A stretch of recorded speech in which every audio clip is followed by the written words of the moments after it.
Greetings. My name is John Neiman, and I'm your host for this show called The Place to Be Oshkosh. We're so glad that you could join us for our August edition of this show. A show that's been on the air quite a few years, whose purpose is to bring you what's going on in your community, whether it's with area not-for-profits, whether it's with special events, whether it's with our wonderful, wonderful volunteers. That's what this show is all about. The place to be is in Oshkosh. As always, I'd like to start by thanking the person who makes this show possible, our sponsor, Karen, at the Oshkosh Herald. Wonderful, wonderful newspaper where you can find out what's going on in Oshkosh, and always filled with great pictures of events and programs. And also our set design by Brian at UBloom. He is a fantastic designer and decorator. His garden center is still open, getting ready. We're talking August, and then people want to decorate for fall. But check out Brian's shop on Witzel. He's got a little bit of everything for everyone. Where can you see us? Well, you can watch us on Life TV on Spectrum Channel 2. You also can search Oshkosh Media on Roku, Amazon Fire, Apple TV, and of course, YouTube.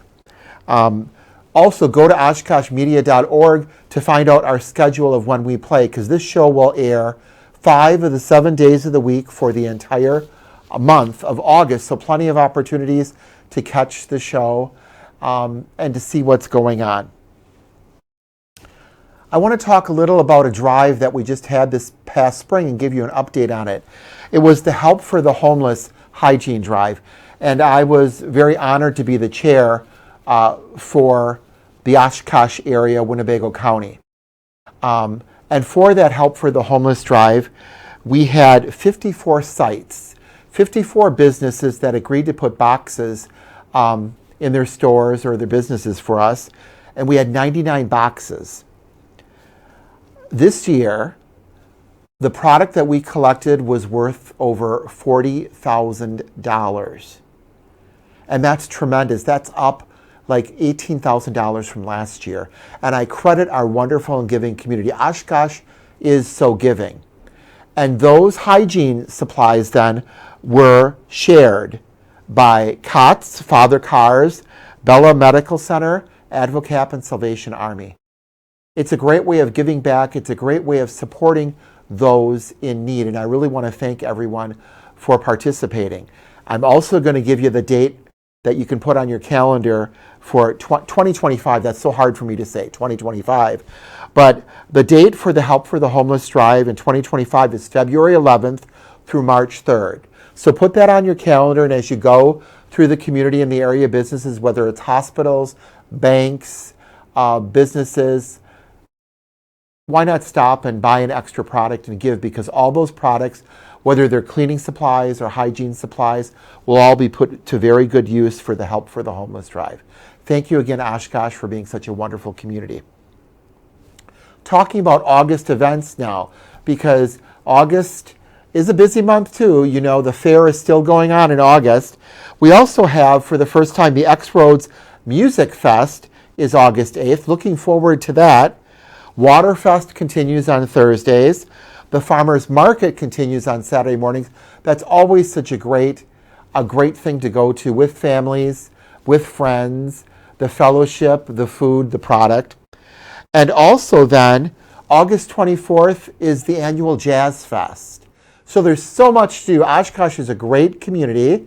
There's always something to do and always something to be involved in. So that's my little update on what's going on in our community for the month of August. Stay tuned. We'll be back for our second segment of our August edition of The Place to Be is Oshkosh.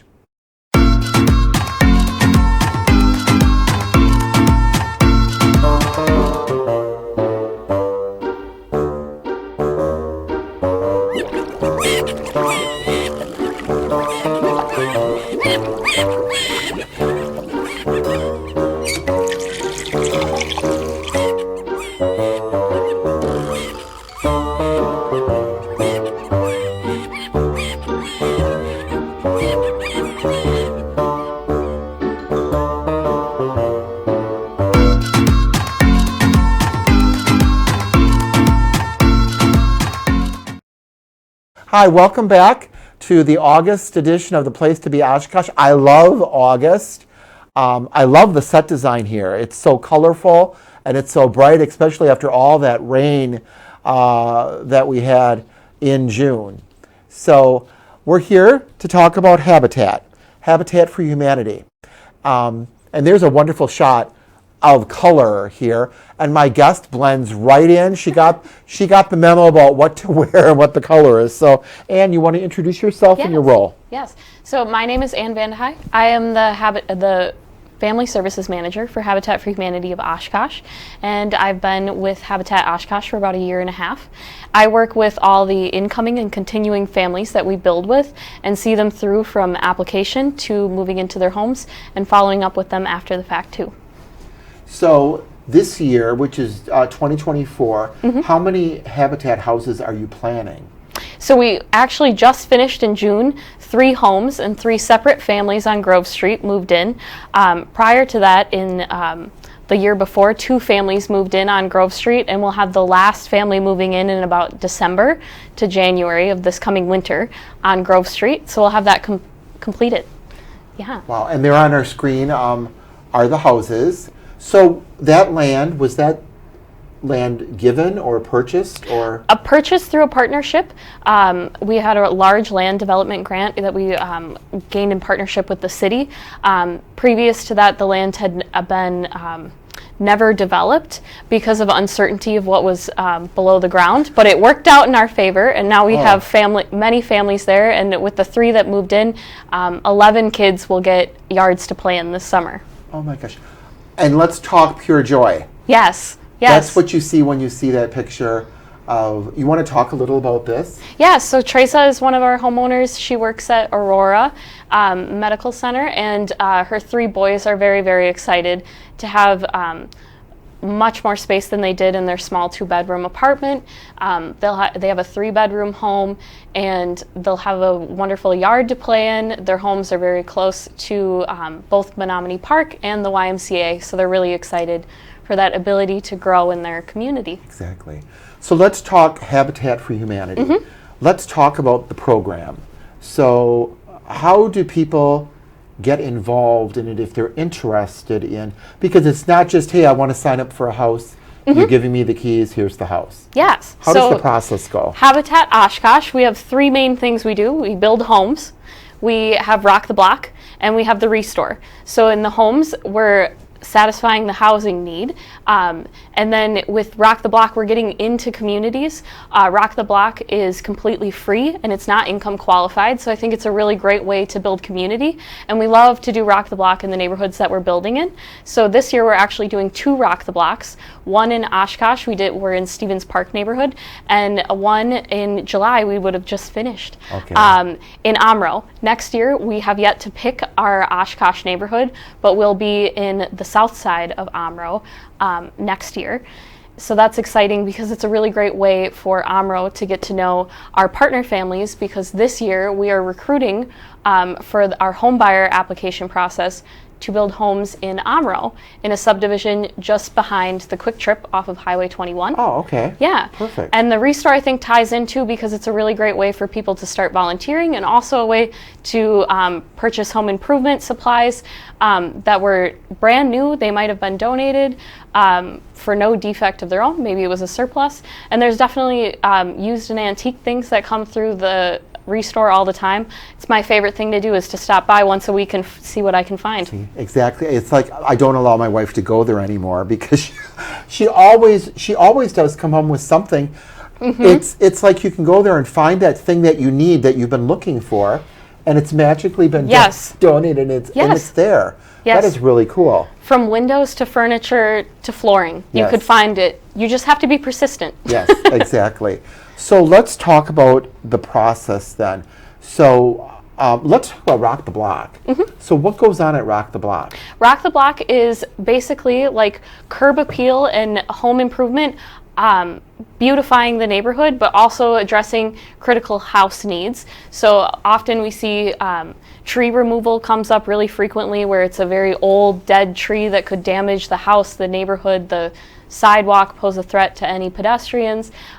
So that tends to be a very big ask. We have other times where it's unsafe steps up leading to a house, or sometimes too it's major landscaping that older homeowners are no longer able to keep up with, or young first-time homeowners with young families. They don't have the time when you're chasing toddlers to take on a huge project like some of them are. Last year we had one where it was a corner house in Menominee South that had a really dangerous fence, but the family had a special needs child, and that fence is very critical in making it so that that child is safe when they're playing in their own yard. Right. So we were able to fix that fence for them. So I love Rock the Block too, because it's an opportunity for our partner families to complete sweat equity, and they get to meet people in their own neighborhood ahead of the fact, and it really creates this bonding experience where they get to know each other as people. I think so often there's that stereotype of partner families and our Habitat home buyers. You have a preconceived notion about them, but when you get a chance to meet them, you really understand how amazing they are as people. Right. So with Rock the Block then, you choose the block. Do people... It's actually a whole neighborhood, and in Oshkosh we have neighborhood associations who express interest in it. And in Amro we divided by the river. So we're doing south of the river first and then north of the river. So do people come to you and say, I need this done, and then you organize the volunteers? Yes. So Liz Last, our Director of Neighborhood Revitalization, takes program applications, and it's almost a full year in advance. So this summer, in August when this airs, she'll be interviewing and starting the process with Oshkosh families for the neighborhood that we select. And then about a month after, she'll start the same process again with families in Amro. And so then you get the volunteers, and do you pay? Does Habitat... Yes, so we're able to cover the cost of Rock the Block completely with donor support. Many large area corporations have come up and they've supported us, and they also support outside of money. They'll send really large corporate groups. So it's amazing that we get to welcome groups like Oshkosh Defense and Oshkosh Corp and AmCorp to the table, and have huge days with 30 plus employees from those organizations. Wow. You know, what you're saying is true. I chaired the United Way Day of Caring for many years, and those organizations give their employees paid time to go volunteer. And what you find with them is that they're coming back even after the paid time is gone. Exactly. Because they enjoy the purpose, they enjoy the cause, they enjoy what they're doing. I think that is really cool. I didn't really realize that you guys did. You know, when I heard Rock the Block, I didn't realize all of this was involved in it. And to help people who need help, like you said, either the elderly or the younger people, or this season's trees, like you said, the trees are just dying and dangerous. And some of those removal costs total $5,000, and that's too much for the average homeowner. Oh my God! Yes, we know. Cottonwood trees in our yard that had to go. I understand. So that's with Rock the Block. Let's talk about if a family's interested in, when is the application process open if they're interested in a house from Habitat? Yes. So the Habitat homebuyer pre-application opens July 15th to August 30th. We'll have paper copies available in our Restore, and there'll also be digital copies on our website, which is just habitatoshkosh.org. That pre-application should take less than 2 minutes to fill out, and there's an application fee. They could be emailed to me, or we have drop boxes at our Restore or at our Badger Avenue office location. From the pre-application, I review, run a credit report, and families will be notified if they're moving on in the process. If they are moving on, then they submit supporting documents like tax returns and pay stubs. From there, I schedule home visits, which is where I meet along with some members of our Family Services Committee in the homes of applying families to see that they have a need for housing. And then we also discuss the other two program requirements outside of need, which are willingness to partner and ability to pay. So when we get into ability to pay, we need to partner with families who are going to be able to repay a mortgage, because Habitat homes are not free.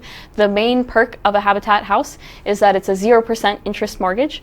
And then also, The sale price of the home is set around closing at less than 30% of the family's income. So those are where the two differences come. But every month, those families on Grove Street are going to be paying a mortgage, and we view it as paying it forward. So when they make their monthly payment, that means that we're able to continue building houses for the next families. Okay. Yeah.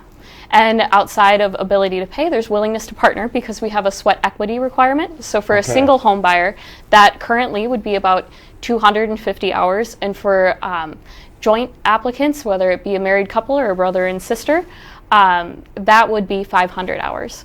So does that have to be done before they purchase the house? Yes. We do not close until the sweat equity requirement is completed. So can they volunteer anywhere in our community to do that? With Habitat. With Habitat. So we have families who complete their sweat equity, whether it be at Rock the Block, on the build site working on their own homes, their neighbors' homes, or at our restore. So you must, I can tell you love your job. I can just tell that you love your job by your eyes and your smile. But you must run into quite a few sad situations where you want to help people, but they just don't meet the requirements? The one thing I really love about Habitat Oshkosh is that we have so many connections to other nonprofits in the area, and I love making referrals. There's many times where something is in our area of expertise, whether it be credit counseling or financial resources like that. We love to make referrals to other nonprofits or community agencies who are making those changes in the community, because why not uplift the work that they're doing than try and do it ourselves if I'm not going to do it as well as someone else can.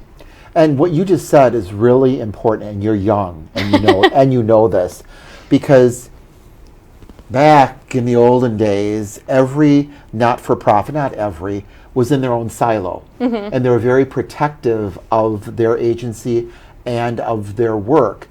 And it's gotten so much better where the silos are down and we all share, because like you said, we only can enhance each other's program. And to know that we have those links in our community, that if somebody is in need of food, in need of clothing, anything, we know where to go for that. So I think that's important. You're very wise for your age. I think that's really, really important. So let's take someone from start to finish. Yeah. They fill out the application. How long does it take then until they're actually in their home? Yeah, so if a family applies on July 15th, I would then process their pre-application. They would hear back from me within 7 business days, and they should be able to send me back all of their supporting documents, whether it be tax returns, things like that. And by mid-August, should be scheduling a home visit. And come September, should be the Family Services Committee then meets after conducting home visits to select families to recommend to the board. And our board of directors has the ultimate decision on the families that we partner with. So that board meeting could potentially be in September or October, depending on when all of the other applications come in. So program acceptance could be in September or October, and it takes about 18 months to build a house from there. So we would be looking at late 2025, early 2026 for these families moving into their homes in Omro. Wow. And who's building the house? So Habitat for Humanity, we build our houses. We have done stick builds before, which is shown here. We're moving lately to panelization in order to cut down some of that construction time and get families into homes a little bit quicker.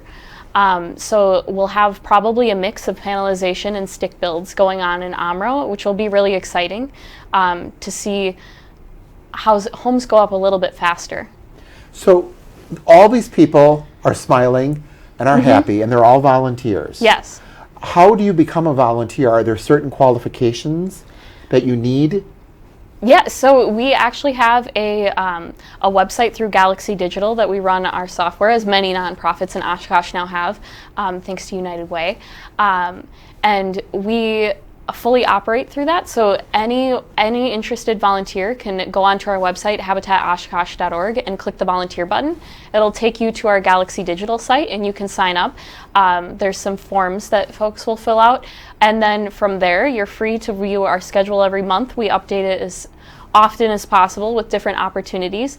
And we sometimes have opportunities for 16-year-olds and up, but on the build site is typically 18 and older. Our restore can take volunteers who are as young as 11 if they have their parents with them. Okay. Yeah. And I just have to say, you just gave a great shout out to United Way and Amy. We have a Go Volunteer group too that was started in our community. It started out as Ava, and people got a little confused because they thought we were Avon people. But it was Alliance of Volunteer Agencies. And now it's Go Volunteer, and all the not-for-profit leaders or people or personnel are invited to come and learn from each other. But then they have this wonderful website where you can go on and get volunteers, advertise events. So thank you to Amy and everyone at United Way for that. We actually paid for ours before United Way subsidized it, so we were kind of like the testers of it. But we love it, and we think that other nonprofits in the area really like it. But it's nice too because volunteers have that ease of experience where you've worked with it with one place, it's really easy to volunteer another place. It's the same thing. Exactly. Yeah. So who designs the houses? Does the family have input on what? Yes. So families have a lot of say in the materials that we use, whether it be the color of their siding, the color of their roof, their cabinets, their countertops, color of flooring. There are certain set features you'll see when you walk through a Habitat house that many are very similar. But we also adhere to ADA requirements. So when we have a family member who is in need of some accommodations, we'll do zero entry homes, we'll do zero entry showers, and in one of our homes we even moved our laundry system up to the first floor so that mom could do laundry without having to go down the stairs, since that was a barrier for her. So there are definite customizations that we make to each house, and we're really happy to accommodate every family that we see. That's really cool. We were talking early before the show. I live right off of Knapp, and there were 2 Habitat homes there. One of them had a garage. The business that sold the property had a garage. Let's talk about that, because you said it was exciting and just changed the way. Yeah, so prior to that house, we had never offered garages before, and that garage was not too dilapidated, so we rehabilitated it, and it sold with the house to the family.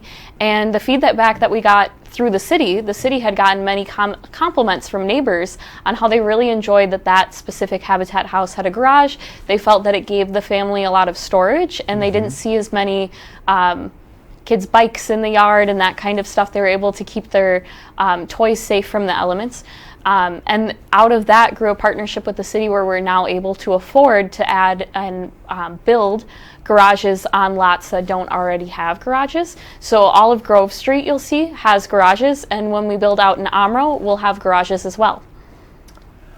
To me, that's just amazing. And I guess I knew that before because I looked at a lot of other Habitat houses who put up a shed. Yes, they put and up a storage that used shed. to be the thing. Yeah, to put up a shed, and now to see the garage and to see that the people that are living right off of the corner of Knapp and whatever, I'm bad at roads. I mean, they have a big garden in there. They're taking such good care of the house. I think that's half the battle too. Yes, you know? It's so exciting to see each family come into their own in home ownership and what everyone loves to do. It's really great on Grove Street. They have so many supportive neighbors who have given them so many perennials from their yards, so it's filling out really nicely. It's very, very sweet. Let's talk about another thing that you mentioned before. We talked a lot before the show went on the air.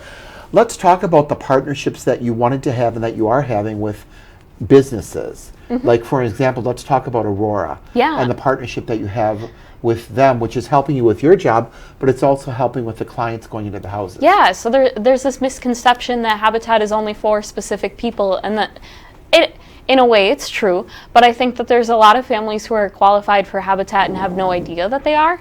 So when there's people in their lives, whether it be a supervisor at work or just a good friend who recommends them to the program, that makes a huge difference. And our greatest example of that right now is with Aurora. We have a board member who worked at Aurora, and when we were talking about trying to recruit families a little bit better, Pam Padilla came to mind for her, and she walked down to her office and gave her all the materials for our home buyer program and said, I think that there are people on your team who would qualify for this, and Pam agreed. And so far we've had 3 or 4 families come through the program who work with Pam, and so it's just an amazing referral source, and we'd love to have that relationship with more employers in the area, because it's very true that the average family in this area is qualified for Habitat. Which is true, and we're talking about the homelessness rate and how many people are on waiting lists at Advocap and all over just to get into an apartment or a house. This is another avenue that people could do. You have to put sweat equity into it and be organized with your paperwork and all that, but what a great blessing. A great blessing it is for that. It is, definitely. What haven't we touched on? Let's talk about how did you get into this field and this job? I actually had volunteered on Habitat builds before and have loved Habitat. I think I first volunteered on a build site when I was 16. So I've why? Why? Yeah. I just liked, grew up working on home improvement projects with my dad, so it was a fun way to volunteer with him. Yeah, and so I've always been aware of Habitat, always volunteering, and so when I saw the position posting, as I was looking about a year and a half ago, it felt like a really great fit. Prior to that, I was working in after-school programming with youth, and I like that I still get to work with kids on a day-to-day basis, but it's with families as a whole. And housing is a basic need, so it's a really important thing that we're doing. And it's just amazing to see the families grow in their own right, whether it be from the start of the program to when they move in, or seeing them in their homes months or years after the fact. And the joy must be there too, is when you see what they do with their home. But do you keep in touch with all of the families? Yes. We've actually partnered with UW Oshkosh and the sociology department. Dr. Paul Van Auken's classes have been interviewing our refugee families to learn more about their experience, and they're this fall going to be conducting surveys about our Rock the Block program and that impact. So it's a really amazing thing to have a university in the city, and we can benefit so much not only from the students who volunteer in our restore or on our builds, but also when they do decide to have internships with us or do research projects for their classes. We really gain a lot of knowledge through their diverse backgrounds and their experiences as students, and we love to have them. Let's talk about, because I know people want to hear more about the restore. Are there certain things that the restore cannot take? Let's get that one, because there's a lot of, like Goodwill and St. Vincent de Paul and Second Chance. There are certain things that they can't take. What can't the restore? I believe we have an infographic on our website that displays all the things that we cannot take. I know we can't take paint. We have a partnership with a company that actually recycles paint. So the paint that we sell in the restore is fresh and certified recycled. So we can't accept paint. And I know for a fact we can't accept blinds. And then there is another, a list for sure on our website with other specifics. But we do accept things like windows, we accept furniture, and alternatively, the restore is a really great place to find a really nice dresser, because we don't really see that high of quality of furniture being made anymore. Oh, definitely not. It's so nice. And we do love when we get pictures of people's rehab projects on Facebook or through email. It's so cool to see what people come up with. And I love that you mentioned the website, because the website is very easy to navigate. And we had a situation too where we had to close Our Lady's facility because of lease problems and all that. And you guys came out with your truck and you took the furniture, which was heavy. And like you said, it was really good furniture. And it was just nice to have you work together with people. Here, our time is going down. We'll have to have you on again to talk more, but thank you very much. I also want to thank our crew. I want to thank Scott and Jake. Because of them, this show did win the Award of Excellence. We didn't do it by ourselves. We all worked together as a team. I love the crew here at Oshkosh Media. I'm glad that you stay tuned for our show and watch it, so thank you. We'll see you next time for The Place to Be, Oshkosh.